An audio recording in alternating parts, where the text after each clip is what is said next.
কৃষক নাম থাকবে, ছবি থাকবে এবং সিম থাকবে একটা, এবং বাংলাদেশের মনোগ্রাম থাকবে। সেই কার্ডের মাধ্যমে সেই কৃষক স্বল্প মূল্যে সার ক্রয় করতে পারবে, বিনামূল্যে ঋণ গ্রহণ করতে পারবে, সুদবিহীন ঋণ গ্রহণ করতে পারবে এবং স্বল্প মূল্যে উনি সার গ্রহণ করে কৃষি ব্যবস্থার জন্য উন্নয়ন করতে পারে, সেই ব্যবস্থা উনি গ্রহণ করবেন। একইভাবে উনি মৎস্যজীবীদের জন্য কাজ করেছেন, উনি শ্রমিকদের জন্য করেছেন।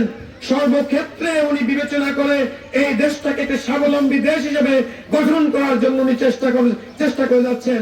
এখন দায়িত্ব হচ্ছে আমাদের, আমরা দেশের জনগণ আজকে একটি সাম্প্রদায়িক শক্তি আস্ফালন করাচ্ছে।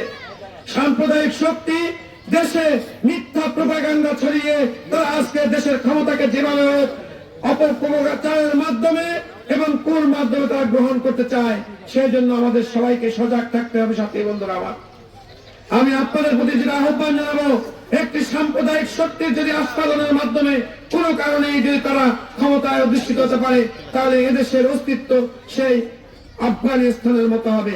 তাই আমি বলবো আমাদের সবাইকে কিন্তু সতর্ক থাকতে হবে, যেন আমরা সকল সাম্প্রদায়িক শক্তিকে, সকল জনগণকে নিয়ে, পাহাড়ি, বাঙালি, হিন্দু, বৌদ্ধ, খ্রিস্টান সকল জনগণকে সাথে নিয়ে আমরা মোকাবেলা করতে পারি। তাই আমাদেরকে আগামী দিনে ধানের শীষ প্রতীকে ভোট দিয়ে তারেক রহমানের হাতকে শক্তিশালী করতে হবে।